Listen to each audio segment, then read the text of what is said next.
jalanan ini kok nggak bener-bener. Tapi kan nggak boleh suzon juga ya, Ustadz, dalam artian ini kayaknya duitnya duit dikorupsi nih. Kok buktinya tuh jalanan yang ada di Lampung nih nggak bener-bener nih. Ini jangan-jangan berarti uangnya kepake nih, diputar kemana nih dan seterusnya. Bisa, disitulah penting peran daripada DPRD. Tapi kalau itu jalan tingkat nasional, itu berarti DPR di tingkat nasional yang harus melakukan pengawasan itu. Kita kasih solusi. Assalamualaikum warahmatullahi wabarakatuh, Ustadz Hidayat Nur Wahid. Waduh. Waalaikumsalam warahmatullahi wabarakatuh. Saya kehormatan sekali ya bisa mendatangkan Wakil Ketua MPR RI loh, Masya Allah. Kita mau tahu nih bagaimana cara kita nih untuk bernegara, apalagi buat pengusaha-pengusaha tentang ekonomi, pengusaha travel. Nanti mungkin di komisi berapa bisa dijelasin nih Ustadz ya.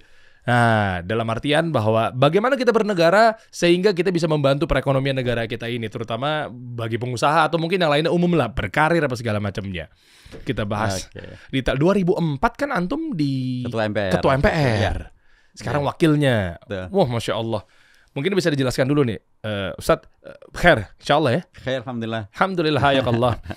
Yang pertama, komisinya ngapain aja dan apa aja di situ menanganinya sampai akhirnya tugasnya MPR tuh ngapain, nanti detail kita bahas mengenai, bahkan kalau memang nanti kita senggol mengenai diplomasi antar negara, Timur Tengah tuh cakep juga tuh. Insya Allah. Kita gas ya, Sat ya? Boleh, bismillahirrahmanirrahim. Pokoknya kalau untuk Bang Dery dan kasih solusi, kita kasih. Masya Allah, kita tunggu solusi dari beliau teman-teman deh. Kita buka dari beritanya luar biasa nih Ustadz. Hidayat Nur Wahid teraih penghargaan tokoh 4 pilar MPR RI. Bahkan ini saya baru nemuin nih penghargaan ini. Karena dari zaman Pak Amin Rais, beliau begitu menjabat waktu itu di Ketua MPR juga gitu ya. Ini belum ada nih kayaknya nih. Betul, jadi Pak Amin Rais menjadi Ketua MPR periode 1999 sampai 2004. Oke. Tugas beliau waktu itu menyelesaikan amandemen terhadap Undang-Undang Dasar. Nah, saya menjadi Ketua MPR setelah Pak Amin Rais. Tugas saya adalah sesuai dengan ketentuan undang-undang untuk mensosialisasikan apa yang sudah dilakukan MPR pada periode Pak Amin Rais, yaitu amandemen terhadap Undang-Undang Dasar. Dan kemudian karenanya masalah Pancasila, masalah Undang-Undang Dasar, masalah NKRI, masalah Bhinneka Tunggal Ika. Itulah yang nanti belakangan disebut sebagai 4 pilar MPR RI. Karena mungkin saya intensif melakukan sosialisasi itu semenjak saya menjadi Ketua MPR, kemudian menjadi Wakil Ketua MPR, itu kita sosialisasikan secara masif ke seluruh kelompok masyarakat di Indonesia, seluruh masyarakat Indonesia, baik di Indonesia maupun di luar negeri. Itulah mungkin kemudian saya diberikan penghargaan sebagai tokoh 4 pilar MPR RI. Mantep nih. Karena kan ibaratnya nih kita ngomong ikhtiar bernegara nih ya. Kalau nggak ada MPR dan orang-orang yang hebat di dalamnya nih bisa runtuh nih negara nih. Karena kan memang salah satu yang memang nantinya akan menjembatani ke presiden kan berarti kan? Ya, menjembatani presiden dan dunia internasional. Kepercayaan dunia internasional kepada Indonesia juga sangat terkait dengan sejauh mana Indonesia dipercaya oleh masyarakat internasional, dunia internasional. Nah, dunia internasional mempercayai negara manapun bila di negara itu ada hukum yang dilaksanakan, ada korupsi yang diberantas, ada konstitusi yang dilaksanakan. Nah, menegakkan itu semuanya adalah tugas MPR. Kami menjaga betul karena konstitusi kita hasil amandemen betul-betul memberikan pegangan yang kokoh dan kuat ya supaya Indonesia kita betul-betul bisa menjadi negara yang pertama, negara yang melaksanakan hukum. Dan kalau hukum itu benar-benar dilaksanakan, maka tentulah kemudian akan menghadirkan kepercayaan dunia internasional, ekonomi bisa tumbuh, bisnis juga bisa jalan dengan baik, tidak ada pungli, tidak ada korupsi, itu idealnya. Nah, kami di MPR, tugas kami adalah menjaga ketentuan konstitusi bahwa Indonesia adalah negara hukum. Nanti bagaimana praktek dan rincian-rincian berikutnya, itu sudah tugas daripada DPR untuk mengawasi dan tugas negara untuk melaksanakan. Tapi kami memastikan bahwa Indonesia adalah tetap negara hukum, bukan negara kekuasaan. Oke, catat ya, negara hukum bukan negara kekuasaan. Oke, nah artinya kalau memang ternyata kita masalah, mungkin kita dikenal publik sebagai begini, mungkin kita dikenal publik sebagai negara yang banyak negatifnya stigmanya, atau mungkin bisa dibilang ekonomi juga nggak tumbuh sesuai dengan targetnya misalnya sekian, tapi ternyata mentok di sekian. Bisa dipastikan berarti banyak oknum di DPR justru. Itu bukan oknum di DPR, itu pengawasan DPR yang dilakukan dengan maksimal dan perilaku-perilaku tadi umumnya justru tidak terjadinya di legislatif, terjadinya di eksekutif. Nah, pengawasan untuk agar kemudian hukum bisa dilaksanakan, tidak terjadi korupsi, agar tidak terjadi manipulasi, tidak terjadi KKN, dan lain sebagainya. Pengawasan itu semuanya adalah kewenangan DPR. Jadi DPR itu kewenangannya adalah kewenangan untuk melakukan kontrol pengawasan terhadap eksekutif pemerintah, untuk juga membuat anggaran belanja negara, untuk juga membuat regulasi yang terkait untuk menjabarkan apa yang menjadi ketentuan daripada konstitusi. Itu di DPR. Ya. Nah, DPR nanti dibagi dalam komisi-komisi. Iya. Saya di DPR pernah di Komisi 1 terkait dengan luar negeri, terkait dengan masalah pertahanan keamanan, masalah intelijen, masalah informasi.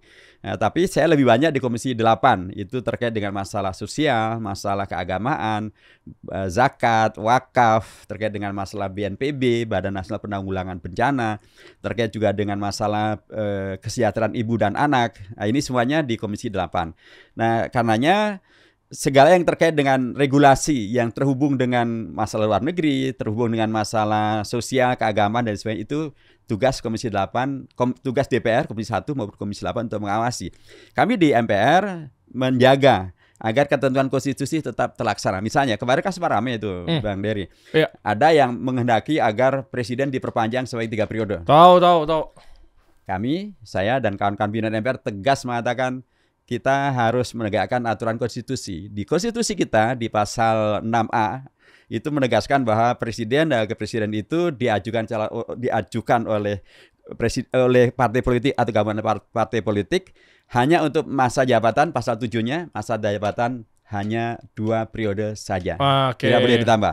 Kalau ditambah berarti melanggar konstitusi. Alhamdulillah kemarin bisa ditegakkan konstitusinya tetap hanya 2 periode saja. Kemarin kan sempat juga ada manuver untuk kemudian pemilunya diundur. Iya. Karena terjadi adanya COVID-19 gitu kan. Presiden tidak bisa bekerja sehingga dimintakan agar 2 tahun nggak bisa bekerja itu dikodok. Dikodok, jadi ditambahin lagi 2 tahun Ditambahin lagi. 2 tahun berikutnya. Oke. Kami di MPR mengatakan tidak bisa. Mengapa tidak bisa? Karena konstitusi kita di pasal 22E ayat 1 menegaskan bahwa pemilihan umum itu bukan hanya tentang langsung, umum, bebas, rahasia, jujur, adil, tapi juga 5 tahun sekali. 5 tahun sekali itu artinya tidak bisa ditambah 2 tahun. Alhamdulillah itu juga tetap bisa terlaksana. Jadi kami mencoba tetap menjaga agar konstitusi tetap bisa terlaksana. Termasuk kemarin sempat ada permasalahan terkait dengan masalah nikah beda agama. Tahu. Ya kan, ada pencatatan nikah beda agama. Iya. Nah, kejadian di Jakarta Selatan, di Tangerang, di Jakarta Pusat, pernah di Sulawesi, di Surabaya, bla bla bla. Saya selalu mengingatkan konstitusi kita tidak membolehkan itu. Karena di pasal 28B ayat 1 tegas disebutkan tentang hak membentuk keluarga itu adalah keluarga yang sah. Sah itu bagaimana? Sesuai dengan Undang-Undang Perkawinan. Dan Undang-Undang Perkawinan tidak diperbolehkan nikah beda agama. Tapi alhamdulillah akhirnya Mahkamah Agung membuat surat edaran namanya SEMA, surat edaran Mahkamah Agung di akhir tahun 1444 Hijriah. Dan alhamdulillah itu kemudian ditegaskan sebagai satu hal yang tidak diperbolehkan pencatatan nikah beda agama karena tidak sesuai dengan konstitusi, tidak sesuai dengan hukum yang berlaku di Indonesia. Jadi begitulah. Termasuk ketika kita kemarin membahas tentang masalah pendidikan. Dalam konstitusi kita ada aturan yang sangat jelas tuh Bang Dery bahwa pasal 31 ayat 3 pemerintah menyiapkan suatu pendidikan nasional yang meningkatkan keimanan, ketakwaan, akhlak yang mulia. Pas ayat 5-nya menegaskan tentang pemerintah memajukan ilmu pengetahuan dan teknologi dengan tetap menghormati agama dan kesatuan nasional. Agama dipentingkan. Itu tiba-tiba ada di salah satu kementerian membuat peta jalan pendidikan nasional tahun 2020 sampai 2035. Ternyata di situ frasa agama sama sekali tidak ada, hilang. Tentu kita koreksi, kita kritisi, kita harus kembalikan pada konstitusi. Alhamdulillah itu kemudian bisa dikoreksi. Jadi tugas kami di MPR adalah menjaga agar konstitusi bisa dilaksanakan. Sehingga kalau ada penyimpangan-penyimpangan kita koreksi, kita kembalikan pada konstitusi. Supaya bila kemudian konstitusi terlaksana, maka akan menghadirkan Indonesia yang betul-betul melaksanakan cita-cita reformasi. Bila itu dilaksanakan akan menghadirkan kepercayaan publik bahwa Indonesia kita memang adalah negara hukum, konstitusi bisa dilaksanakan, ada kepastian hukum, karenanya ada kepastian berusaha sehingga iklim bisnis pun juga bisa dikerjakan. Wow. Ustadz izin dulu nih, Pak Ustadz, mantep nih. Ini saya jadi terkesima gitu. Ternyata peran MPR, terutama mungkin sekarang ada di masa jabatan beliau teman-teman deh. Saya sampai speechless dalam artian kalau nggak ada MPR, nggak ada konstitusi yang tegak dan menjaga, mau jadi apa loh? Dalam artian jadi negara hukum rimba. Iya loh, makanya saya jadi baru tahu jujur ya. Ini seru ya. Jadi kita jadi kayak belajar bernegara nih. Enggak apa-apa ya? Enggak apa. Ya, Ustaz, ya, Itu bagian dari sosialisasi 4 pilar sebenarnya. 4 pilar juga kan. Nah, makanya kita harus tahu. Jadi kita nggak serampangan nih. Kita memang udah lahir di negara yang sudah sekarang nih qadarullahnya udah demokrasi. Ya. Kita harus paham ini bagaimana cara kita bernegara, bagaimana cara kita untuk menjaga negara, ketahanan negara. Kan bukankah di agama kita di Islam gitu teman-teman kita tahu bahwa menjaga jiwa, menjaga harta itu kan juga dibutuhkan kan? Maqasid khamsah. Gitu. Artinya nggak bisa serampangan. Nah, sehingga kalau memang ternyata ada oknum-oknum yang bertugas mau coba untuk melintir sana, melintir sini, ditekuk sana, tekuk sini, malah tumpulnya malah ke atas bukan ke bawah, malah tajamnya ke bawah tapi harusnya ke atas, yang gitu-gitu kan harusnya kan difahamin gitu loh. Nah, ternyata ini loh yang mau kita pelajari nih bareng-bareng nih. Ini belajar gratis loh guys. Kita nggak tahu kok tiba-tiba kita jadi bantu negara, kan kita harus paham aja gitu ya. Ya, dan sesungguhnya kalau Rasulullah kan mengingatkan ya, ad-dinu an-nasiha, kan namanya agama itu adalah saling memberi nasihat, saling memberi informasi tentang yang kebaikan dan kebenaran. Dan itu bahkan bukan hanya untuk para pemimpin saja, dalam artian justru rakyat yang justru harus mengingatkan nasihat itu termasuk pada para pemimpin. Coba ad-dinu an-nasiha, qala ya Rasulullah, qala Rasulullah liman ya Rasulullah, qala lillahi wa rasulihi wa li aimatul muslimin wa ammatihim. Nasihat itu adalah dari Allah, dari Rasulullah untuk juga para pemimpin tapi juga untuk para warganya. Jadi semuanya mendapatkan nasihat itu sendiri. Ketika Khalifah Umar bin Khattab menjadi khalifah, ketika awal sekali beliau di baiat menjadi khalifah, kan beliau menyampaikan pidatonya. Kemudian datanglah seorang wanita dan menginterupsi.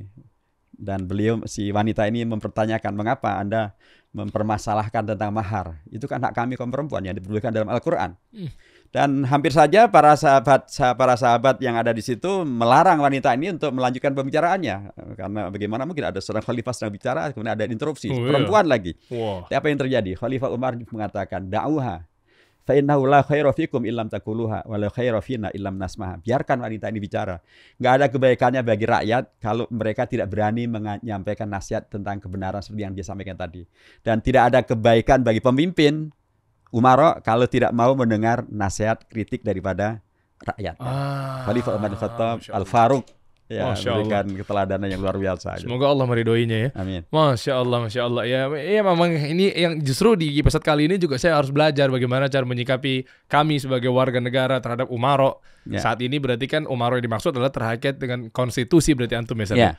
Nah, itu kenapa beliau juga tahu ceritanya. Ternyata ada penghargaan yang berikutnya lagi nih tentang cerita tentang para sahabat dan seterusnya, para pemimpin-pemimpin yang bertugas. Saat itu memang khalifah tadi udah dibuka dengan ceritanya Umar bin Khattab radhiyallahu an, yaitu tuh Wakil Ketua MPR Hidayat Nur Wahid raih penghargaan alumni terbaik 2023 dari Universitas Islam Madinah atau UIM, guys. Masya Allah, mabruk. Barakallahu fiikum. Masya Allah. Ini kita bahas aja detail, ini tadi udah dibuka sama beliau teman-teman mengenai tugas-tugas dari MPR. Ya memang ada komisi-komisi juga yang tadi terkait yang dibahas di Komisi 1, Komisi 8 pada saat beliau juga menjabat. Tapi kita detailkan dari sekarang yang memang fokuskan adalah di Komisi 8. Betul. Nah, kita bedah satu persatu. Nanti kita kupas, yaitu tugas apa yang memang menjadi tanggung jawab yang diemban sehingga negara ini juga kokoh berdiri, bertahan dan seterusnya gitu kan. Lalu kita pecah. Oh, ternyata ada bagian ini yang memang perannya penting, gimana caranya Indonesia dilihat sama negara-negara luar, terpandang, terhormat dan seterusnya. Nah, boleh tahu nggak Ustaz, kira-kira yang sekarang lagi dijalankan di Komisi 8 artinya fokusnya dari apa aja ya di MPR tersebut ya? Kalau komisi itu kan ada di DPR. DPR ya. Tapi berarti kan antum kan dulunya di DPR Komisi 1 sama 8. Nah, MPR yang dimaksud itu sangat bersinggungan nggak dengan komisi tersebut? Jadi begini, DPR itu adalah bagian tak terpisahkan dari MPR. Jadi kita semuanya dipilih oleh rakyat sebagai anggota DPR dulu. Oke. Atau anggota DPD. Nah, nanti setelah terpilih menjadi anggota DPR, anggota DPD, itulah otomatis menjadi anggota MPR. Jadi anggota MPR adalah seluruh anggota DPR ditambah seluruh anggota DPD adalah anggota MPR. Dipilih dulu pimpinan DPR, dipilih pimpinan DPD, setelah itu dipilih pimpinan MPR. Jadi semua anggota DPR adalah anggota MPR. Tapi tidak semua anggota MPR adalah anggota DPR karena ada anggota DPD juga. Jadi saya sebagai pimpinan MPR, ya itu satu fungsi, tapi sekaligus saya juga adalah anggota DPR.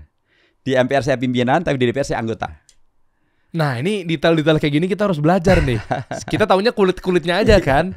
Jadi jangan sampai orang stigmanya langsung kayak sebenarnya nih MPR DPR pada kerja nggak sih, tidur doang nih, main slot doang nih kan, oknum-oknumnya kan pada ngomong begitu tuh. Iya, namanya oknum ya. Iya. Dan demokrasi memang membuka ruang semacam itu. Tapi apapun itu harus menjadi kritik dan harus menjadi bahan muhasabah, introspeksi bagi MPR, bagi DPR, agar mereka betul-betul melaksanakan apa yang menjadi harapan rakyat. Rakyat sudah memilih, rakyat sudah mempercayai, Anda laksanakan dong amanah itu.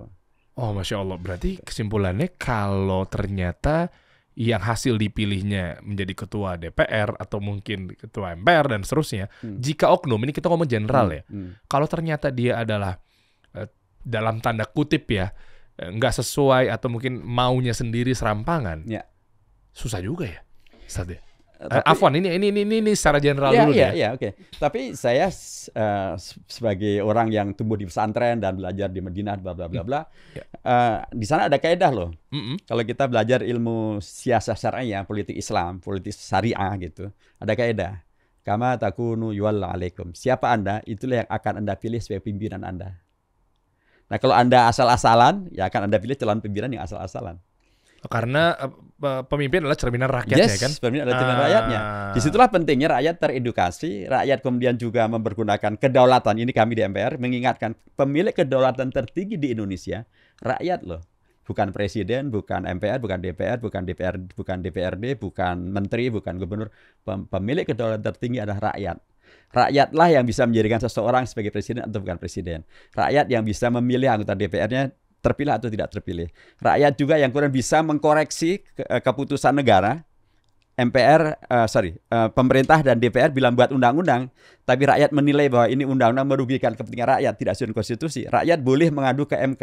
Dan MK bisa memutuskan yang memenangkan rakyat. Salah satu contoh tentang pemilihan kepala daerah secara langsung.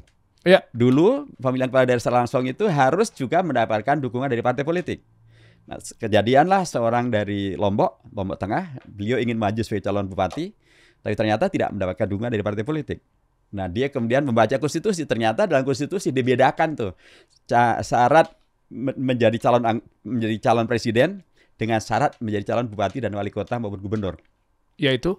Kalau syarat menjadi calon presiden memang harus diajukan hanya oleh partai politik atau gabungan partai politik. Pasal 6A ayat 1. Oke. Tapi kalau untuk gubernur, bupati, wali kota itu tidak memerlukan dukungan hanya dari partai politik, tapi bisa pasal 18 ayat 4 menegaskan gubernur, bupati, wali kota dipilih secara demokratis. Secara demokratis. Oh, karena sistemnya yang di negara ini sudah berjalan seperti itu.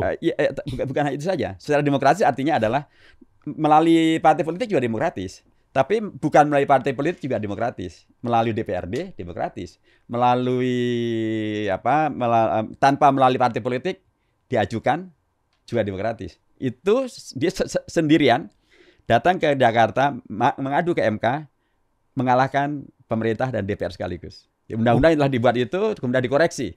Jadi untuk menjadi calon bupati, gubernur, wali kota boleh dari perseorangan, tidak harus dari partai politik.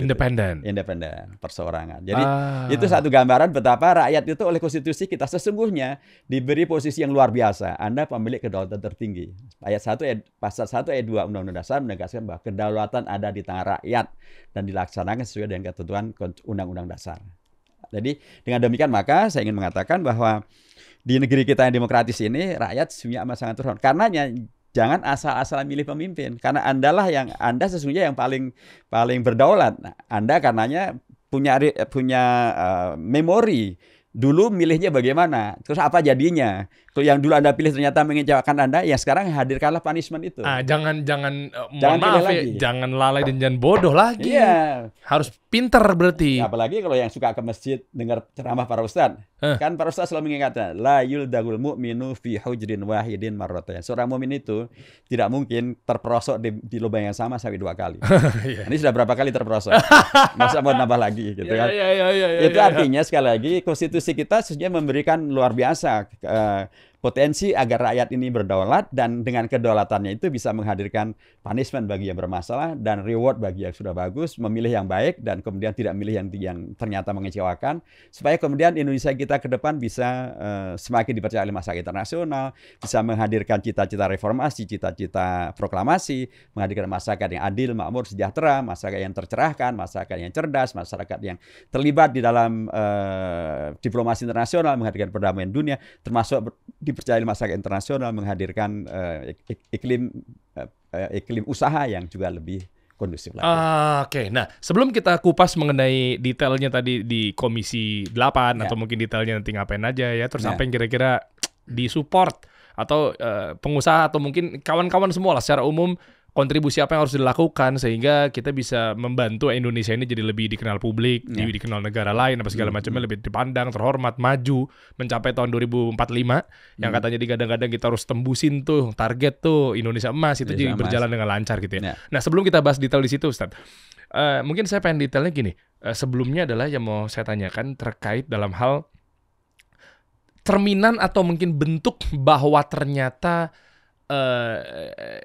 kalau kayak begini, ini negara kita sudah urgent nih. Misal, contoh, korupsi di mana-mana. Oke. Ternyata ekonomi nggak tumbuh. Ternyata banyak yang ditekuk atau apapun itu bentuknya. Ya kan, hukum nggak berjalan, ya memang sudah ditegakkan di negeri ini dan seterusnya.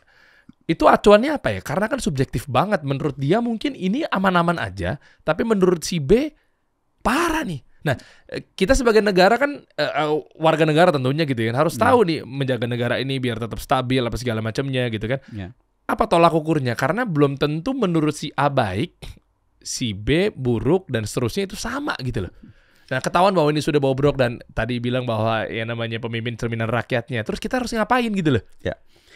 Secara prinsip kalau kita kembali ke hadis gitu kan Rasulullah pernah menyampaikan istafti qalbaka.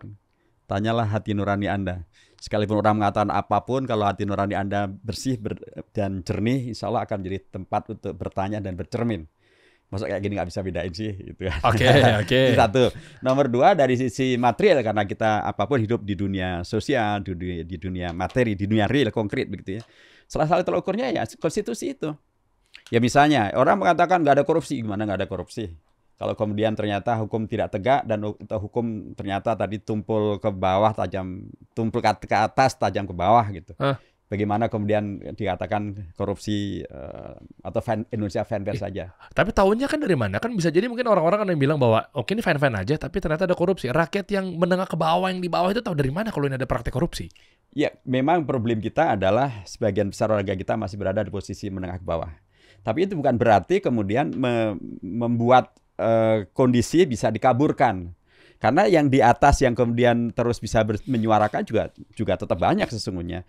Dan pencerdasan masyarakat itu tetap bisa dilakukan melalui seperti sekarang melalui podcast atau melalui bahkan kita juga bisa menjadi narasumber dengan membuat berita di Instagram maupun juga kemudian mencuitkan dulu di Twitter sekarang di X misalnya dan atau dengan beragam media sosial yang lain itu juga semuanya serba dimungkinkan.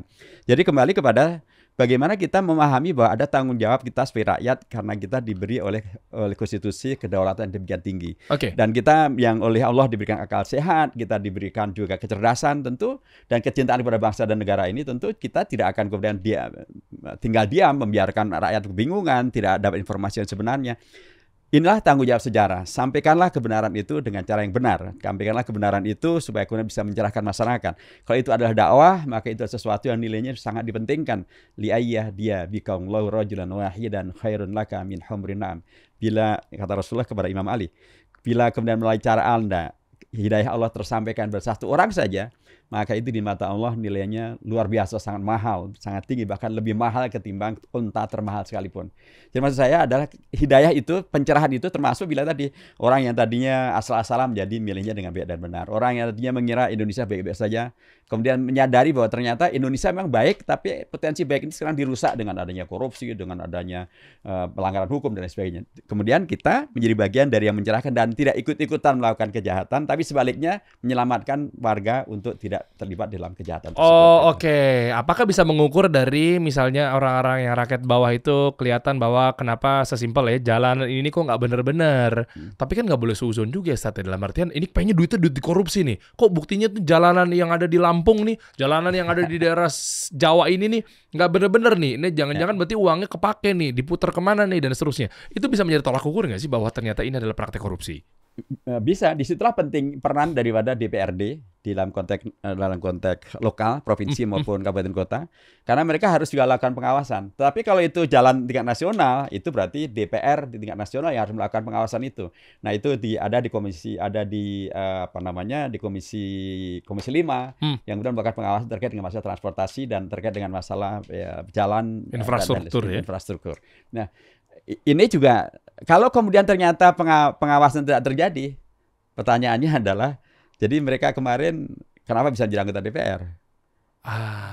Jadi di situ rakyat yang penting untuk melakukan introspeksi, muhasabah. Ternyata pilihan saya kemarin mengecewakan karena tidak melakukan pengawasan dengan benar, sehingga jalan dikorupsi, sehingga produk pertanian dikorupsi, sehingga ekspor impor bermasalah, sehingga investasi asing bermasalah, sehingga masalah yang terkait dengan penegakan hukum bermasalah. Terlalu banyak yang kemudian bahkan disimpulkan oleh Wakil Presiden Ki Haji Ma'ruf Amin bahwa Indonesia ini darurat akhlak. Bayangkan ada bapak membanting anaknya sampai meninggal, kemudian bapak membunuh 4 anaknya karena hanya cemburu dengan istrinya. Waduh, terlalu banyak masalah. Kok bisa begini? Itu kemarin bagaimana pengawasannya di tingkat DPR. Jadi ini bagian-bagian dari yang memang kemudian pengawasan di DPR juga tidak sederhana, karena di DPR itu kan banyak partai. Sekarang ada 9 fraksi di DPR. Ada 9 partai di DPR. Nah, sering bisa kejadian juga, misalnya dalam kasus undang-undang kesehatan. Kan pemerintah membuat undang-undang Omnibus Law terkait dengan kesehatan. Itu hanya satu partai yang nolak, yang lain mendukung. Misalnya undang-undang tentang Cipta Kerja. Nah, hampir seluruh partai mendukung kecuali satu yang menolak. Undang-undang IKN, hampir seluruh partai yang mendukung kecuali satu yang menolak. Itu seterusnya. Jadi memang ada kondisi di mana di DPR sendiri terjadi penyikapan politik yang berbeda-beda. Tapi dari situ rakyat kan bisa menilai, ini yang lebih sesuai dengan aspirasi rakyat yang mana. Ini yang lebih sesuai untuk bisa menyelesaikan masalah di tingkat akar rumput yang mana. Ada yang pro atau yang kontra, kan gitu. Nah dari yang pro atau kontra itu kan kemudian rakyat penting untuk kemudian membuat peta.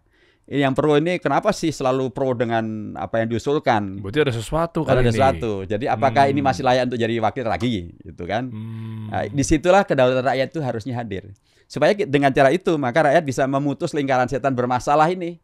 Supaya dengan cara itu maka diputuslah potensi-potensi yang membuat pengawasan tidak efektif, pembuatan undang-undang tidak bagus, tidak pro rakyat, dan masih pro oligarki, pembuatan undang-undang yang kemudian masih menyisakan ruang-ruang untuk terjadinya kong-kali-kong korupsi. Nah, nanti rakyat bisa melakukan pemutusan lingkaran setan ini dengan cara tadi, pergunakanlah hati nurani Anda, akal sehat Anda, dan kedaulatan Anda. Baik, pilih yang tidak lagi mengecewakan, pilih yang tidak lagi membuat adanya celah-celah untuk berlanjutnya korupsi dan lain sebagainya. Pilihlah yang memang punya track record yang memang selama ini betul-betul berpihak pada kepentingan rakyat, kepentingan warga, kepentingan bangsa, termasuk juga kepentingan penegakan hukum. Nah, kalau ngomongin dilaksanakan, balik lagi ke tentang yang dijalankan ya, yang dilaksanakan sama Ustadz gitu, Antum Ustadz di MPR. Ya. Nah, apa aja sih? Ini sampai tadi seru ngobrol, kita belum pecah satu persatu nih. Yang pertama tadi apa aja yang kalau di MPR, maka yang di kegiatan utamanya adalah terkait dengan konstitusi. Menetapkan konstitusi, mengamandemen, merubah konstitusi, dan mensosialisasikan konstitusi. Nah, ngomongin sosialisasi, saya tertarik di situ. Begitu masuk di Komisi 8, di situ ada juga bagian tentang sosial dan seterusnya. Nyambung. Nyambungnya begini. Nyambungnya adalah bahwa kami Komisi 8 berurusan dengan masalah sosial, masalah agama. Dan itu bagian dari ketentuan konstitusi. Karena konstitusi kita menegaskan tentang posisi agama yang sangat luar biasa sebagai dasar negara. Dan kemudian pun juga memberi agama menjadi bagian dari hak asasi manusia. Menegaskan tentang agama sebagai rujukan terkait dengan masalah keluarga, masalah pendidikan, masalah hak asasi manusia, dan lain sebagainya. Jadi ketika kita di Komisi 8 dalam konteks konstitusi misalnya, ketika ada pembahasan terkait dengan masalah perlindungan ibu dan anak. Jadi Indonesia itu kan di dalam pembukaan Undang-Undang Dasar ditegaskan bahwa Indonesia merdeka dalam rangka untuk melindungi seluruh tumpah darah Indonesia dan seluruh warga rakyat Indonesia. Nah, tentu di antara rakyat itu adalah kaum perempuan, ibu-ibu, dan anak-anak. Pasti. Ya. Iya. Nah, di Indonesia ada kekosongan hukum untuk periode anak pada 1000 hari pertama. Oke. Ini yang nanti akan menentukan apakah anak akan berada di golden age-nya, Boleh Pak, maaf. dan atau anak kemudian bisa malah bisa terselamatkan dari stunting. Itu dimulai dari sini. 10.000 hari pertama seorang anak diciptakan oleh Allah, hadir di kandungan ibu dan nanti dilahirkan. Itulah hari-hari yang amat sangat menentukan apakah dia nanti akan survive terkena stunting atau tidak. Kami di Komisi 8 sekarang sedang membuat undang-undang tentang perlindungan ibu dan anak, terutama pada 1000 hari pertama kehadiran si janin atau si anak di dalam kandungan ibu. Sehingga kemudian dia mendapatkan haknya, bukan hanya hak terkait dengan masalah kesehatan, pendidikan, psikologis, tapi juga hak spiritual. Itu masuk dalam ketentuan gitu. Si ibu harus mendapatkan hak spiritual untuk mendapatkan pengajian, untuk mendapatkan pencerahan, supaya kemudian itu juga sampai kepada si anak yang masih dalam kandungan. Termasuk juga misalnya terkait dengan masalah nutrisi. Itu juga supaya kemudian tercerahkanlah sang ibu untuk kemudian bisa sampai kepada sang anak. Begitu seterusnya, termasuk perlindungan terhadap dirinya terkait dari beragam hal yang bisa membahayakan. Itu bagian daripada bagaimana konstitusi memerintahkan negara untuk hadir untuk melindungi seluruh tumpah darah Indonesia, termasuk ketika dia masih dalam kandungan. Wah, keren. Ya, misalnya juga kita yang agama tadi apa? Contoh misal umroh haji juga salah satu yang difokuskan. Haji, betul. Jadi saya di Komisi 8 menyampaikan di Kementerian Agama itu kan ada dirjen yang mengurusi tentang haji dan umroh. Ya. Tetapi saya bilang seringkali pemerintah begitu luar biasa peduli dengan masalah haji, tapi tidak peduli secara maksimal dengan masalah umroh. Ibaratnya pemerintah ini menikahi 2 istri, ternyata tidak adil. Ya, kepada haji begitu luar biasa peduli, tapi ada umroh tidak peduli. Padahal masalah umroh itu juga luar biasa banyak kerumitannya. Banyak yang kemudian terlantar, kemudian mendapatkan travel umroh yang tidak profesional, sehingga ternyata tiketnya bermasalah, kemudian penginapannya bermasalah, bla bla bla. Terlalu banyak masalah atau banyak masalah. Nah, itu juga harus dikerjakan secara adil. Nah, adil itulah bagian dari konstitusi, menghadirkan hukum yang adil, kepedulian yang adil terhadap haji dan juga terhadap umroh. Itu 2 hal yang harus dikerjakan. Nah, tetapi juga ketika kemarin kita membahas tentang masalah biaya penyelenggaraan ibadah haji, kami juga mengkritisi karena pemerintah mengajukan satu angka yang menurut kami tidak adil. Jadi dari harga sebelumnya biaya itu tahun 2022 itu biayanya 2021 biayanya 39,9 juta. Tapi 2022 oleh pemerintah dinaikkan jadi 69, sekian juta. Terlalu banyak yang kemudian akan menghadirkan ketidakadilan dan akan berdampak kepada para jemaah yang nanti yang tadinya sudah istitoah, tapi gara-gara kenaikan yang tidak rasional menjadi tidak istitoah. Sehingga hak warga untuk bisa melaksanakan rukun Islamnya tidak terpenuhi. Karena kami kritik, kami tolak. Dari 69 juta akhirnya bisa turun menjadi 49 juta. Masya Allah. Naik 10 juta dari sebelumnya. Itu menurut kami masih bisa diturunkan. Tapi karena sudah diputuskan demikian, ya sudah. Akibat daripada kenaikan 10 juta ini dari 39 jadi 49 juta, ternyata 15% dari warga Indonesia yang tadinya bisa berangkat, akhirnya tidak bisa berangkat karena tidak mampu melunasi. Ya, terus kita dipandang sama Saudi gimana? Sementara kan hubungan kita sama Saudi kan, Saudi melihat bahwa kita termasuk kontributor yang mengirimkan para jamaah yang banyak banget karena kan kita muslim terbesar. Betul. Itu gimana mereka memandangnya? Kalau sisi ini sih dari Saudi belum ada masalah. Jadi ini permasalahan internal kita di Indonesia. Internal kita di Indonesia dan kemudian ya sudah akhirnya diputuskan 49 juta. Yang tadi 15% tidak bisa berangkat itu diganti oleh yang bisa berangkat. Tapi kan 15% tetap tidak bisa berangkat. Jadi rukun Islamnya tidak bisa terlaksana. Nah, tahun ini kejadian lagi. Tahun ini untuk haji tahun 2024 pemerintah naikin lagi. Tadi sudah kita turunkan 49, dinaikkan lagi pemerintah, tawarannya adalah 73,5 juta. Kita tolak lagi, akhirnya turun menjadi 56 juta. Saya sudah warning. Ini nanti kalau kemarin naik 10 juta dari 39 ke 49 saja, lebih dari 15% warga calon jemaah haji tidak bisa berangkat. Karena tidak bisa melunasi. Nah, kalau sekarang naik lagi ke 56 juta, sementara ekonomi belum sepenuhnya tumbuh, dampak dari COVID-19 belum sepenuhnya pulih. Ini saya khawatir nanti akan lebih banyak lagi yang akan tidak berangkat. Sekalipun memang akan bisa ditutup sama yang lain-lain. Karena memang kan antrian di Indonesia untuk haji ini panjang banget, Bang. Di Jakarta saja antrian bisa sampai 28 tahun. Di Sulawesi Selatan bisa sampai 40 tahun. Ini pasti banyak yang akan bisa untuk menutupi menjadi 56 juta itu pasti banyak yang bisa melakukan. Tetapi sekali lagi masalah keadilannya tidak sepenuhnya bisa dilaksanakan. Jadi saya ingin mengatakan dalam konteks ini kami mengingatkan bahwa Indonesia itu negara Pancasila yang keadilannya demikian jelas disebutkan di sila kedua dan sila kelima.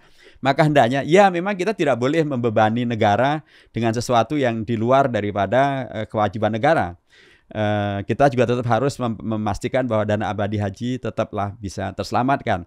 Tetapi juga mempertimbangkan tentang keadilan untuk para jamaah haji juga menjadi sangat dipentingkan. Bagaimana di Saudi? Di Saudi sesungguhnya tidak terkait dengan ini. Bahkan kita tetap saja oleh pihak dunia internasional termasuk juga di Saudi sangat menjadi negara yang sangat terhormat karena tadi jumlah jemaah yang sangat besar dan jemaah haji Indonesia umumnya adalah jemaah haji yang tidak neko-neko gitu ya, jemaah haji yang sami'na wa ta'na, jemaah haji yang terima disuruh sabar ya sabar gitu ya. Sehingga citra diri dari Indonesia terkait dengan jemaah haji itu sangat positif, sangat bagus. Saya kalau pergi kemana-mana dan mereka tahu saya dari Indonesia, mereka mengatakan haji Indonesia jempol, bagus, luar biasa. Nah, saya mengatakan seandainya nih Indonesia mempergunakan potensi jamaah haji dan jamaah umroh, karena jamaah umroh di Indonesia bisa setiap tahunnya bisa lebih dari 1 juta orang. Dan itu jumlah yang sangat besar, dan apalagi Saudi sekarang membuka visa yang lebih terbuka, lebih variatif. Bisa umurnya pun juga tidak hanya 2 minggu, bisa 1 bulan. Artinya mereka bisa tinggal di Saudi dalam waktu yang lama sebagai calon jemaah umroh maupun dalam waktu tertentu 40 hari untuk jemaah haji reguler begitu ya. Artinya kan putaran ekonomi mereka bisa sangat banyak di Saudi Arabia itu. Nah, dengan posisi di mana Indonesia calon jemaah hajinya, calon jemaah umrohnya sangat bagus dan dampak ekonomi juga sangat tinggi. Kalau ini kemudian dijadikan sebagai ujung tombak diplomasi Indonesia, alangkah sangat bagusnya. Karena dengan haji dan umrah itu citra Indonesia di mata dunia Islam itu sangat positif, sangat bagus. Dengan haji dan umrah itu dari sisi ekonomi juga luar biasa menggerakkan ekonomi. Kalau itu kemudian menjadi salah satu ujung tombak diplomasi Indonesia di negara-negara oki, di Saudi dan negara-negara oki, pastilah akan bisa mengkoreksi kesan negatif seolah Indonesia hanya mengirimkan PMI, TKI, pekerja rumah tangga, yang sangat mungkin bahwa sesungguhnya pun Indonesia bila kemudian menghadirkan diplomasi haji itu akan kemudian bisa merubah citra Indonesia bukan sekedar pengirim tenaga kerja kelas rumahan, tapi justru bisa menghadirkan orang-orang yang mampu, agnia gitu ya, yang mereka karenanya berwawasan bagus, mempunyai kemampuan ekonomi yang tinggi sehingga kemudian bisa menguntungkan, dan itu dalam kondisi itu mereka tetaplah diposisikan sebagai orang-orang yang santun, orang-orang yang tertib, orang-orang yang tidak bikin onar gitu, dan itu adalah peradaban. Oke, tapi kan bagus juga TKI dengan image Indonesia banyak menyumbang TKI ke sana. TKI bukannya bagus juga kan membantu proses Saudi jadi berjalan dengan lancar kan? Tapi maksudnya jangan berhenti hanya fokuskan di TKI, dan jujur ya memang kalau ngomongin stigma, begitu tahu Indonesia di mata Saudi, kawan-kawan saya yang ada di sana, ketika ngobrol-ngobrol kami umroh dan lain sebagainya, memang Indonesia ya memang disandingkan eratnya memang ke TKI-nya sih, memang bukan ke lagi TKI ke pun PRT gitu kan, pembantu rumah tangga ya. Ya, padahal TKI itu juga sebenarnya masih beragam-agam sekali. Misalnya di beragam negara yang lain kayak di Qatar, di Kuwait, di Emirat. TKI Indonesia banyak yang menjadi para profesional dalam chef misalnya di hotel berbintang. Tapi termasuk juga mereka para engineer di perusahaan-perusahaan minyak. Dan gaji mereka fantastis. Jadi saya ingin mengatakan kembali kepada diplomasi haji tadi itu sebagai ujung tombak. Kalau ini bisa dilakukan, maka PRT kita pun juga akan sangat terhormat. Oh, dari sisi apa? Dari sisi mereka tahu bahwa Indonesia ternyata adalah negara yang kemudian begitu luar biasa, punya daya ekonomi yang sangat tinggi, bahkan mereka menghadirkan jemaah haji dan umroh yang sangat banyak. Oke. Dan dari jemaah haji dan umroh yang sangat banyak itu akan menghadirkan keuntungan ekonomi untuk pihak Saudi. Iya, iya. Dan keuntungan ekonomi itulah yang sangat mungkin yang mereka pakai juga untuk membayar para PRT kita. Oh, iya, nggak kepikir tuh ekosistemnya jadi kebentuk ya. Iya. Nah, kalau demikian kan PRT kita juga akan bisa menjadi terhormat. Ya. Karena ternyata sesungguhnya mereka bagian dari komunitas terhormat yang ada dari Indonesia itu sendiri. Saya tidak mengatakan bahwa seluruh PRT bermasalah. Saya tahu banyak juga yang kemudian bahkan paspornya itu sudah penuh dengan cap dari banyak negara karena mereka diajak kemana-mana. Banyak juga yang kemudian mereka memang sangat digandrungi gitu oleh keluarga Saudi karena bagi mereka yang paling cocok hanya Indonesia. Tetapi sekali lagi, bila kemudian dengan kehadiran negara yang menghadirkan marwah yang sangat tinggi begitu, itu pasti akan berdampak kepada yang lain-lain. Kan tinggal dilakuin aja sama pemerintah kita saat ini. Mungkin dengan caranya biar Indonesia dipandang terhormat, ya mungkin dilakukan aja saya.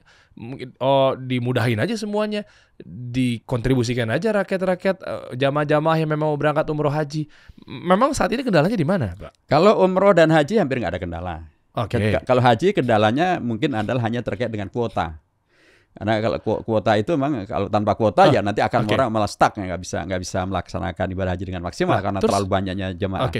Nah di kuota itu sendiri kami juga mengkritisi karena kuota yang berlaku sekarang ini sudah kuota ketentuan lama sejak tahun 80-an.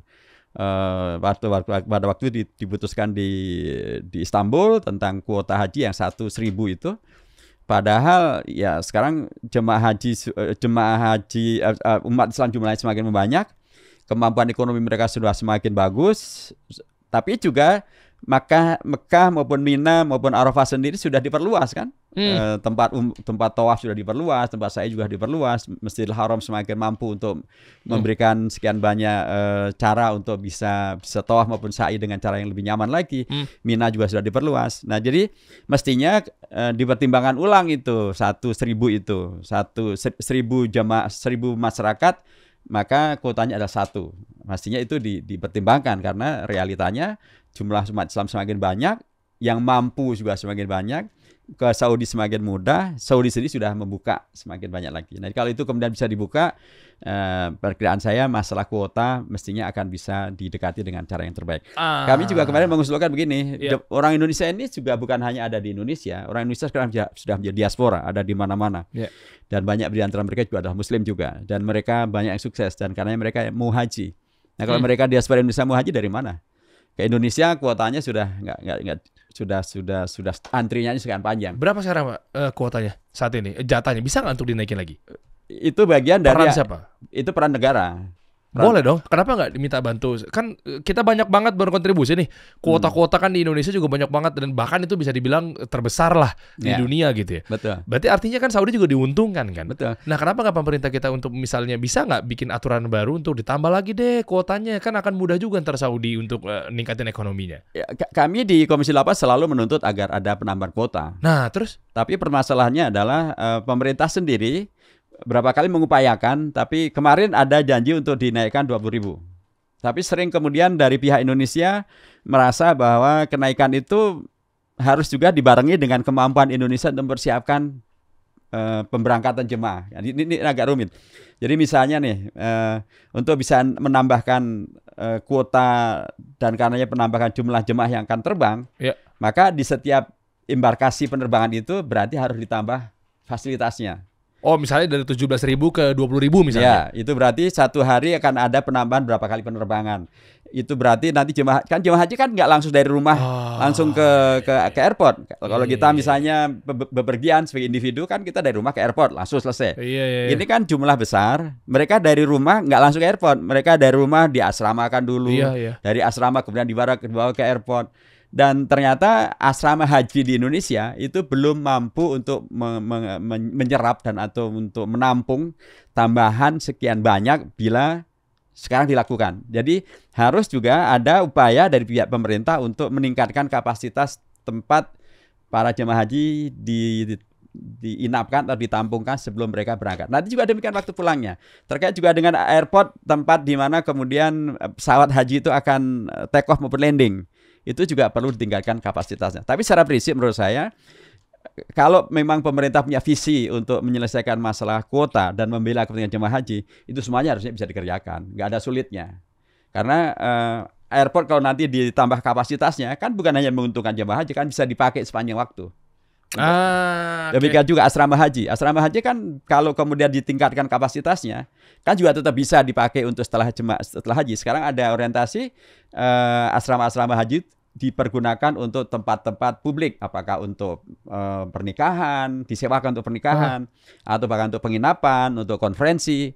Itu artinya bahwa kalau misalnya nanti asrama haji diperluas sehingga bisa menerima jemaah lebih banyak, itu juga tetap tidak akan menjadi idle, dia tetap akan bisa dipergunakan dan menguntungkan. Sehingga dengan demikian maka sekali lagi harusnya kalau visi kita kuat betul untuk menjadikan jemaah haji sebagai ujung tombak visi daripada diplomasi luar negeri Indonesia ke Saudi Arabia, dan kemudian menghadirkan jamaah Indonesia yang betul-betul terhormat dan terselesaikan masalah antrian ini, harusnya terkait dengan kuota bisa diatasi, termasuk juga terkait dengan masalah anggaran haji bisa diperbaiki, termasuk juga tentang masalah pemberangkatan haji juga bisa kita selesaikan masalah. Wow, ini permasalahannya ya, mengenai antrian berapa tahunnya. Sebenarnya mungkin ya bisa aja kalau memang ternyata dijalankan sama memang orang-orang yang memang mau memberantas para oknum misalnya, atau mungkin orang memiliki visi misi dan strategi memang yang betul-betul akurat misalnya. Kayak begitu. Oknum mungkin tidak terlalu nampak di sini ya, karena ini oknum itu mungkin nanti dalam penentuan siapa yang akan berangkat. Nah, terus perannya berarti? Jadi permasalahannya terkait dengan tadi, karena dengan kuota 1 per 1000, berarti Indonesia itu ya hanya segini gitu. Kalau sekarang kita penduduk, karena kan kita juga ukurannya bukan hanya dengan jumlah penduduk keseluruhan, tapi kan dari yang Muslim. Berarti kita sekarang mendapatkan kuota sekitar 220.000 jemaah haji. 220.000 jemaah haji. Nah, yang menentukan 220.000 ini, di situ mungkin ada oknum yang main. Tapi bahwa jumlahnya 220.000 bukan lagi oknum. Karena pemerintah. Ya 220.000 itu adalah hasil usaha pemerintah berdasarkan ketentuan yang sudah disepakati dengan pihak Saudi dan negara-negara OKI. Organisasi kerjasama Islam. Ya, sekarang organisasi kerjasama Islam. Itu ya. Dan kemudian dari 220 itu sesungguhnya kalau mempergunakan sistem Siskoha, sistem komunikasi haji itu sudah jelas si A itu kapan dia membayar dan kapan dia akan berangkat. Sudah urutan sudah jelas. Nah, secara umum ini juga tetap bisa terlaksana. Secara umum bisa terlaksana. Kadang-kadang akan menjadi masalah kalau ada yang meninggal atau kemudian ternyata menarik dari antrian ikut haji. Ada juga seperti tadi kasus yang tidak bisa memenuhi selisih angka 10 juta tadi, itu akhirnya dia mundur. Itu bisa terjadi. Nah, di sini kemudian seringkali muncul masalah. Siapa yang kemudian menggantikan, siapa yang kemudian kalau seharusnya kalau secara normal itu otomatis saja dari yang tadinya antri di angka 10 menjadi angka 9, angka 9 jadi angka 8 kan gitu. Tapi ya bisa terjadi juga sih yang kemudian dari oknum yang bermain. Memang kompleks banget ya. Apalagi untuk naikin ekonomi, baik itu diplomasi antar negara, kerjasamanya, ya negara tujuan tempat kita nanti haji, atau bahkan di ekonomi kita sendiri pun juga harus diperhatiin ya negara kita ini. Nah, makanya banyak orang-orang yang termasuk Anda nih Ustadz di sana gitu ya, sama kawan-kawan kita yang bertugas yang memang berat banget tuh ya tugasnya gitu ya. Gimana caranya untuk mencapai Indonesia Emas? Let's say lewat ekonomi. Ekonomi kita di set tuh. Beberapa tahun lalu kita pede bahwa ini bisa tembus di angka 7% kenaikan ekonominya, pertumbuhan ekonominya. Tapi nyatanya sekarang mentok di 5%, qadarullah sih ya. Tapi memang ternyata apakah memang ikhtiarnya kurang maksimal apa segala macamnya. Kira-kira kalau ngomongin mengenai ekonomi, pertumbuhan dan seterusnya, bisa nggak dengan pola yang mungkin di sini Anda ada di bagian yang namanya komisi terkait apa segala macamnya, yaitu pakai wakaf produktif aja, misalnya. Kira-kira bakal sehat nggak nih? Tertuju nggak nih? Minimal 5,5% aja kayaknya udah bagus tuh. Atau seperti apa nih lewat cara untuk bantu kita nih agar Indonesia kita betul-betul bisa menuju, kan katanya juga udah bonus demografi. Nah, harusnya kan ini bisa dipakai dengan benar gitu loh. Betul. Gimana caranya? Jadi kalau kita merujuk pada data yang ada di Basnas maupun juga di BWI, BWI itu Badan Wakaf Indonesia, potensi wakaf uang di Indonesia itu setiap tahunnya pada angka 180 triliun rupiah. potensi. Potensi ya 180 T. Itu wakaf uang ya. Cakep dong itu. Sangat. Iya. Terus zakat lebih cakep lagi. Potensi zakat itu 327 triliun. Wow. Potensi. Wow. Ya. Nah, kalau dan baik zakat maupun wakaf itu sudah dikenalkan prinsip tentang zakat produktif maupun juga wakaf produktif. Iya. Nah, kalau potensi tadi bisa sampai hari ini yang bisa dikelola oleh atau yang bisa dikolek oleh negara tidak lebih dari 10% dari yang potensi tadi itu. Oke. Berarti pada tingkat zakatnya belum di atas 32 triliun dan di tingkat wakafnya belum di atas 18 triliun. Salahnya di mana? Banyak masalah di sini ya. Salahnya di mana? Di antaranya adalah pertama kalau zakat kesadaran para muzaki untuk berzakat. Ya, oke. Atau sosialisasi dari lembaga zakat kepada para muzaki sehingga mereka tersadarkan untuk zakat. Oke. Atau juga dalam hal yang terkait dengan banyak warga kita dalam konteks zakat lebih mempercayai langsung diberikan kepada mustahik ketimbang diberikan kepada lembaga zakat termasuk kepada Basnas. Oke. Karena mereka merasa bahwa kalau diberikan ke lembaga zakat nggak nyampe dan entah kembalinya kemana nggak jelas. Oke. Sementara realita kehidupan mereka sehari-hari, kalau itu misalnya masjid membuat lembaga zakat, lembaga amil zakat masjid misalnya kan sering tuh. Ada. Dan, lazis gitu. Lazis. Jadi kalau masjid itu kan konkret, dia ngelihat realita sekitar atau realita jamaahnya. Ada yang fukoro, ada duafa, ada yang kemudian ghorimin, ada yang ibnu sabil, macam-macam. Nah, sangat mungkin para sebagian muzaki itu melihat kalau dia berikan ke lazis di masjid, itu akan nanti langsung kembali kepada masyarakat lingkungan sekitarnya. Nah, ini seringkali tidak kemudian terkolek atau tercatat masuk ke dalam hitungan terkait dengan masa pembayaran zakat. Sehingga warga Indonesia kemungkinan besar sudah membayarkan zakat, tetapi tidak terdata dengan baik di Basnas. Indonesia ini kan disebut sebagai bangsa Indonesia adalah bangsa yang paling pemurah, bangsa yang paling membantu kan, bahasa Indonesia kan begitu. Jadi saya sih masih berhusnuzon bahwa kalaupun misalnya ada yang belum membayar zakat, tapi lebih banyak lagi sudah membayar zakat, tapi bayarnya tadi tidak melalui lembaga-lembaga formal. Nah ini juga sesungguhnya kalau kita mengacu pada undang-undang tentang zakat, sesungguhnya undang-undang zakat ini sudah mengarahkan kepada agar pembayaran zakat itu adalah kepada lembaga-lembaga formal. Nah, maka lembaga formal harus betul-betul membuktikan bahwa dirinya betul-betul amanah. Dirinya betul-betul terpercaya, dirinya betul-betul bisa melaksanakan amanah zakat sehingga bisa meningkatkan ekonomi, menyelesaikan masalah ekonomi, membantu masyarakat sehingga yang utang bisa terbantu, yang kemudian para ibnu sabil, para pelajar, mahasiswa, para pejuang bisa terbantu, sehingga orang-orang yang fakir miskin bisa terbantu. Sehingga dengan demikian maka tumbuhlah ekonomi mereka sehingga zakat bisa menjadi bagian dari yang secara efektif menghadirkan kontribusi meningkatkan pertumbuhan ekonomi. Begitu juga tentang wakaf sama mirip saja. Jadi wakaf produktif itu bisa kemudian sesuatu wakaf dalam bentuk uang kemudian bisa diputar dalam bentuk modal, dalam bentuk investasi sehingga kemudian bisa menghadirkan keuntungan-keuntungan yang keuntungan itu kemudian bisa dikembalikan pada umat, pada rakyat, pada bangsa, pada negara ini melalui rakyat dan umat itu sehingga kemudian ketika daya beli mereka menaik, ekonomi mereka tumbuh, itu akan pasti berdampak pada ujungnya adalah peningkatan kekuatan ekonomi negara termasuk juga tadi bisa pertumbuhan bisa menambah. Iyalah gimana caranya mau dia daya beli tinggi, mau belanja apa segala macamnya, mungkin dia nggak terima bantuan, mungkin dia juga nggak tahu duitnya dari mana, gimana cara mau roda ekonomi berputar, karena kan pasti kan dia harus belanjain sesuatu kan muter di situ kan. Nah sekarang pertanyaannya itu kan tentang potensi hampir 200 T dan 300 T itu tersalurkan nggak tuh? Itu pertanyaannya itu. Justru itu kan masih potensi, bahkan terkolek menjadi real potensi itu masih belum. Tadi saya bilang 10%-nya saja masih belum nyampe. Berarti masih ada potensi yang belum termaksimalkan itu pada angka ya 90%-an. Iya. Nah saya ingin kembali kepada tadi misalnya potensi zakat dan potensi wakaf gitu yang sangat besar itu. Karenanya ketika kemudian pemerintah, karena ini ada lembaga resmi pemerintah nih.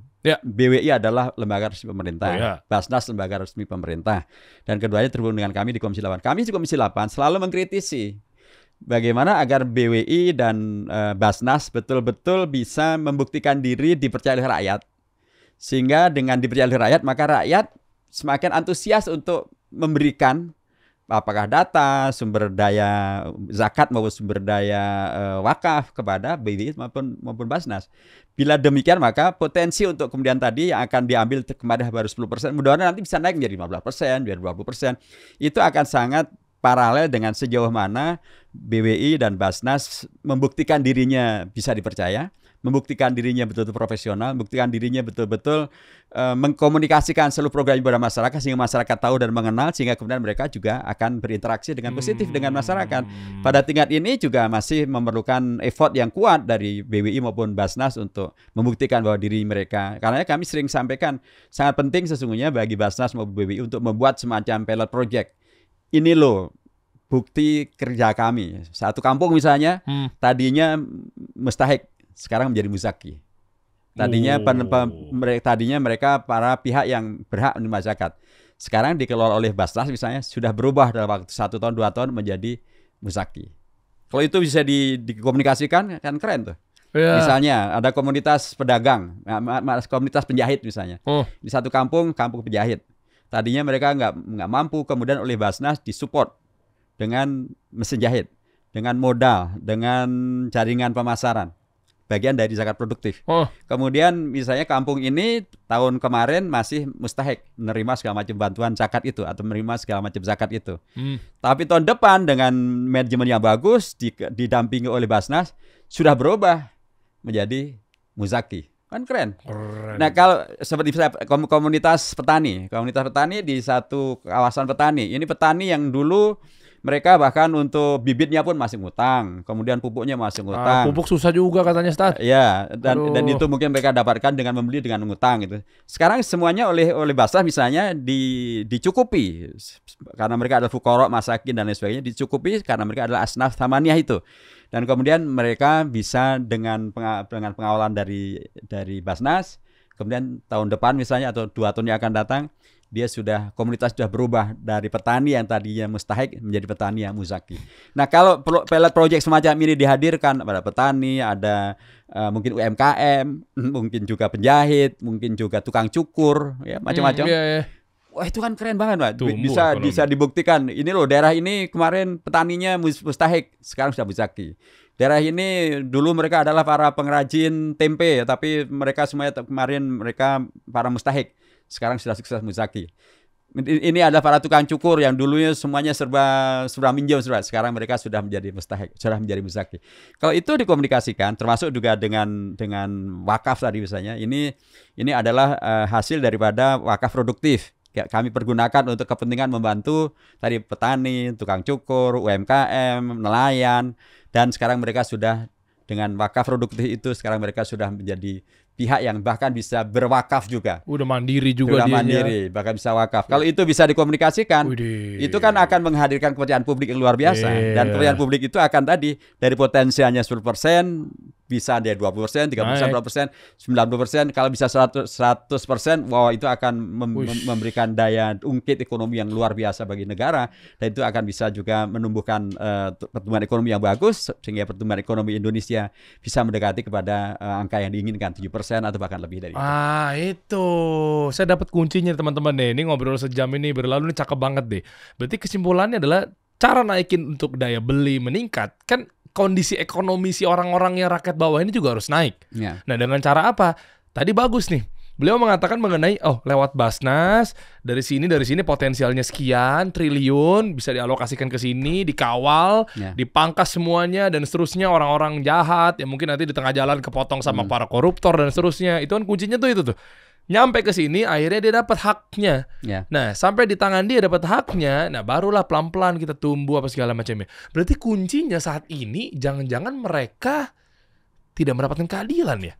Ya itu tadi, saya ingatkan di depan kan tentang masalah keadilan. Nah, keadilan itu memang dimensinya banyak. Tapi ya salah satu dari dimensi keadilan itu adalah bagaimana agar para umaro melaksanakan kewajibannya secara adil kepada memenuhi hak rakyat secara baik dan benar. Kalau kita merujuk pada potensi zakat dan wakaf, ini kan sesungguhnya Masya Allah potensi besar yang bila itu dilakukan keadilannya maka akan muncullah upaya maksimal untuk bagaimana agar tadi kita harus adil dalam artian kita tidak hanya menuntut orang untuk bayar zakat. atau tidak menuntut orang tidak hanya menuntut orang untuk membayar atau untuk berwakaf. Ya kalau dia udah merasa adil ya dia pasti akan ngeluarin zakatnya dong. Ya, tapi sebelumnya lembaga zakat ini harus betul-betul dipercaya oleh masyarakat. Kan tadi saya sampaikan ada pihak yang merasa bahwa lebih bagus saya sampaikan langsung aja kepada rakyat. Di kanan kiri saya banyak orang miskin, korok. Kalau saya sampai ke Basnas, kapan nyampenya? Tetangga saya tetap miskin dan mereka tidak mendapatkan haknya. Nah, tapi kalau kemudian lembaga-lembaga zakat ini betul-betul membuktikan bahwa dia bisa dipercaya, bahwa dia amanah, dia sukses, dia bisa merubah dengan pendampingannya yang baik dan program yang baik, masyarakat yang tadinya mustahik menjadi muzaki, petani mustahik menjadi muzaki, tukang cukur mustahik menjadi muzaki, penjual tempe mustahik menjadi muzaki, UMKM mustahik menjadi muzaki. Kalau itu kemudian dia lakukan dan kemudian dikomunikasikan terus-menerus secara masif, itu akan membuat mereka-mereka yang tadinya ragu untuk berzakat melalui Basnas akan berzakat melalui Basnas. Bila itu terjadi, maka ketimbang kemudian dikelola secara individual, secara parsial di setiap masjid, setiap individu, ini dikelola secara organisasi nasional sehingga akan menghadirkan keadilan, sehingga zakat itu bukan hanya menguntungkan satu kawasan tertentu tapi seluruh Indonesia, bahkan bukan hanya seluruh komponen, sebagian dari kelompok masyarakat, bahkan seluruh kelompok masyarakat yang merupakan 8 kelompok yang berhak untuk memberikan zakat itu semuanya akan bisa mendapatkan, bukan hanya di Jakarta, bahkan di Indonesia. Kemarin dalam kajian dengan Basnas itu yang paling banyak memberikan zakat itu Jakarta. Bazar dong, Jakarta tentu. Kan banyak orangnya dan juga banyak orang-orang mampu juga. Orang mampu juga. Dan karenanya sebagian besar juga pembayaran zakat distribusi zakat itu juga ke Jakarta. Kami di Komisi 8 mengkritisi bahwa warga Jakarta yang miskin berhak untuk mendapatkan distribusi zakat, ya. Tapi harus diingat bahwa umat Islam bukan hanya di Jakarta. Yang mereka tempat-tempat yang lain juga mereka miskin berhak untuk mendapatkan zakat juga, sehingga harus ada proporsi berapa yang kemudian dibagian di Jakarta dan berapa yang kemudian menjadi bagian daripada hak warga umat Islam di Indonesia dimanapun mereka berada kalau memang mereka adalah para mustahik penerima zakat. Wah, Masya Allah. Guys, ini saran saya nih, pastikan teman-teman ngulang bentar di 3 menit atau 5 menit terakhir, 3 menitan lah, oke? Potong, gunain sosial media teman-teman semua, ini insight dan full daging. Kenapa? Karena barusan aja nih kalau teman-teman jeli, itu 3 menit belakangan yang ngobrol disampaikan oleh beliau nih, ya, yaitu terkait kalau kita nih catat nih, pengen ekonomi tumbuh, kita memiliki uang yang maksimal, kita pengen juga memiliki uang ekonomi keluarga juga meningkat, memiliki daya beli juga tinggi.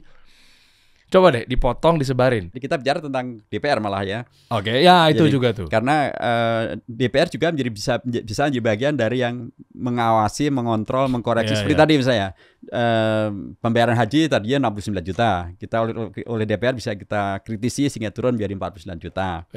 Misalnya tadi tentang masalah bagaimana agar Basnas dan BWI bisa efektif. Kita ingatkan bahwa mereka harus betul-betul melakukan sosialisasi, membuktikan bahwa diri mereka amanah, bahwa diri mereka profesional, mereka bisa berhasil mengelola zakat dan wakaf, sehingga menghadirkan kepercayaan publik. Dan kalau tidak ada kontrol semacam ini juga semakin nggak jelas lagi nantinya. Iya, berarti kuncinya benar-benar harus rakyat itu mendapatkan keadilan ya, kuncinya itu ya. Rakyat mendapatkan keadilan, tapi rakyat yang mendapatkan keadilan itu harus paham betul bahwa rakyat adalah pemilik kedaulatan di Indonesia. Andalah yang menentukan Indonesia. Jadi jangan malah rakyat apatis, pesimistik, akibatnya menjadi ngikut aja gitu. Yang ngikut aja, mending kalau ngikut aja ke arah yang lebih bagus. Kalau ngikut saja menjadi pragmatis, menjadi kedaulatan dikalahkan dengan money politik. Padahal kalau dalam konteks agama kan, bukannya Rasulullah dulu pernah mengingatkan ar-rashi wal murtashi finnar. Yang menyogok dan yang penerima sogokan itu di neraka. Sogokan itu bisa terjadi kalau seseorang kemudian, ya kalau itu kemudian menguatkan kebenaran yang memang benar, mungkin orang akan mengatakan kembali pada kasus Suhaib Ar-Rumi. Tapi kalau itu kemudian ternyata justru dengan sogokan atau dengan money politik itu membuat Anda gelap mata, sehingga Anda tidak memilih dengan baik dan benar, Anda kemudian memilih hanya karena ada yang ngasih duit, sehingga kemudian pilihan Anda mungkin bukan menghadirkan perubahan, bukan menghadirkan perbaikan, tapi justru menghadirkan masalah-masalah yang madorotnya bagi umat semakin banyak. Zakat tidak semakin bisa dibayarkan, wakaf tidak semakin bisa dibayarkan. Ini tentu sesuatu yang harusnya dihindari. Jadi inilah saatnya rakyat paham betul dalam konteks konstitusi, kami di MPR, kami sosialisasikan itu, Anda rakyat pemilik kedaulatan di Indonesia. Indonesia mau Anda jadikan seperti apa, itu terserah rakyat. Tetapi tentu Anda rakyat yang beriman, bertakwa, rakyat yang kemudian mempunyai cita-cita yang bagus tentang Indonesia, reformasi ataupun proklamasi, tentu Anda nggak ingin dong kalau Indonesia semakin terpuruk. Anda tentu ingin Indonesia yang semakin baik. Kalau kita umat Islam nyebutnya baldatun thayyibatun wa rabbun ghafur. Kesempatan ada di tangan rakyat Indonesia. Akhirnya mungkin ujungnya saya tutup dengan begini Ustaz ya. Terkadang memang di sebuah organisasi, apapun itu bentuknya, skala kecil apa skala besar gitu ya, mau perusahaan, mau itu apapun itu bentuknya, saya melihat bahwa ternyata ada benarnya juga orang-orang yang tiba-tiba dijegal di tengah jalan. Mungkin di perusahaan tersebut tiba-tiba di-cut, dipecat, apa segala macam ya, dengan visi misinya bahwa begitu dicek datanya, riwayatnya, orang ini pengen memberantas tentang adanya korupsi di sebuah perusahaan misalnya. Saya pernah lihat tuh, tiba-tiba, wow, berturut-turut tuh, di waktu yang sama atau di waktu yang sedikit dekatan apa segala macamnya, dak, begitu saya cek di perusahaan tersebut gitu ya. Oh, padahal niatnya dia tuh pengennya lurus. Tapi tiba-tiba mungkin gara-gara dia pengen memberantas korupsi di sebuah perusahaan, dijegal tuh, dan seterusnya. Begitu saya cek lagi, oh ternyata malah jangan-jangan orang yang ada di dalam perusahaan tersebut pengennya praktek oknum ini ya, korupsi tetap berjalan. Makanya orang-orang yang pengen memberantas korupsi ini malah disikat-sikatin. Itu ada tuh di perusahaan-perusahaan tuh, Ustadz. Ya. Nah, mungkin sebagai penutup gimana Ustadz di ujung? Ya, kita harus ingat ya bahwa pertama, kita bukan hanya manusia Indonesia, tapi kita adalah manusia Indonesia yang diberi keteladanan oleh para bapak bangsa.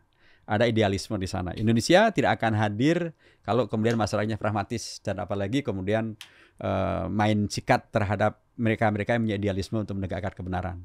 Jadi kalau Indonesia itu sangat kompromis dengan korupsi, dengan penyimpangan, Indonesia nggak ada. Indonesia tidak akan menjadi negara merdeka. Tapi justru karena Indonesia menghadirkan cita-cita luhurnya dan kemudian diberikan keteladanan para bapak bangsa itu, jadilah kita sekarang menikmati Indonesia merdeka. Itu satu. Nomor dua, kita juga tidak boleh lupa bahwa kita bangsa Indonesia ini adalah bangsa yang beragama. Ya. Kita Indonesia ini bukanlah bangsa yang anti agama, bukan juga bangsa yang kemudian permisif, tapi kita adalah bangsa yang berketuhanan yang Maha Esa. Ya. Sekarang Tuhan mana yang kemudian mengajarkan tentang bahwa kehidupan ini memang akan linear saja. Pasti akan ada ujian. Ya, ada ujian, ada up and down, ada menang, ada kalah. Bahkan dalam surah Ali Imran ayat ke-140 aja kan Allah mengingatkan, yamsaskum korhon fakot masal koma korhom. Kalau Anda mendapatkan luka, Anda kalah. Yang lain juga pernah kalah. Ada peristiwa Badar, orang musyrikin Quraisy kalah. Ya. Dalam peristiwa Uhud, Rasulullah sementara kalah. Tapi nanti berikutnya akan terjadi peristiwa Hamra al-Asad, Rasulullah menang lagi. Ya. Jadi menang kalah, itulah sunatullah. Jadi kalau membayangkan bahwa orang itu hanya linear, kemudian berhasil terus, tidak ada cobaan, tidak ada halangan, itu juga tidak manusiawi. Jadi karenanya siapapun kita mempunyai rujukan ajaran yang sangat baik. Dalam konteks ini agama kita mengajarkan tentang segala kebaikan itu, tapi sekaligus juga agama mengingatkan bahwa akan ada cobaan, akan ada tantangan, akan ada hambatan, sehingga disitulah letak ujian terhadap konsistensi, ujian terhadap istiqomah, ujian terhadap keimanan. Dan kalau kita kemudian tetap berada dalam konsistensi itu, insya Allah kalau dalam bahasa hadisnya, man taraka syai'an lillahi awadahu khairan minhu. Kalau siapapun yang meninggalkan sesuatu karena Allah SWT, maka Allah akan menggantinya dengan yang lebih baik lagi. Amin. Sehingga ketika kita mencoba istiqomah, kita mencoba kerja yang paling profesional dengan yang terbaik, kita lakukan dengan cara yang terbaik, dengan sesuai dengan aturan hukum, profesional sesuai dengan ketentuan yang berlaku. Tapi masih ada juga yang menjegal, mengkat dan lain sebagainya. Disitulah ujian. Dan ketika ujian itu kita sikapi dengan baik dan benar, mungkin juga ini cara Allah untuk menggantikan dengan sesuatu yang lebih baik lagi. Karena kita nggak tahu apakah yang terbaik tetap ada di profesi itu, atau sebaliknya justru ketika kita di-cut, kemudian kita menerima dengan profesional, kita tertantang untuk menciptakan profesionalitas yang baru. Jangan itulah cara Allah, jangan untuk mengangkat derajatnya, memperbaikinya dan seterusnya. Jadi menerima bekerja secara maksimal, secara amanah itu kewajiban. Tapi kalau kemudian ada halangan, hambatan dan rintangan dan lain sebagainya, itu kita posisikan sebagai itulah cobaan. Kalau kemudian kita terima cobaan itu sebagai cara untuk kemudian mendorong kita berbuat lebih baik lagi, boleh jadi cobaan itu justru mengantarkan kita kepada sukses yang lebih baik daripada yang sebelumnya. Masya Allah, ditutup luar biasa. Masya Allah, jazakallah khair Ustaz. Barakallahu fikum. Allah ya barik fik. Kita kasih solusi.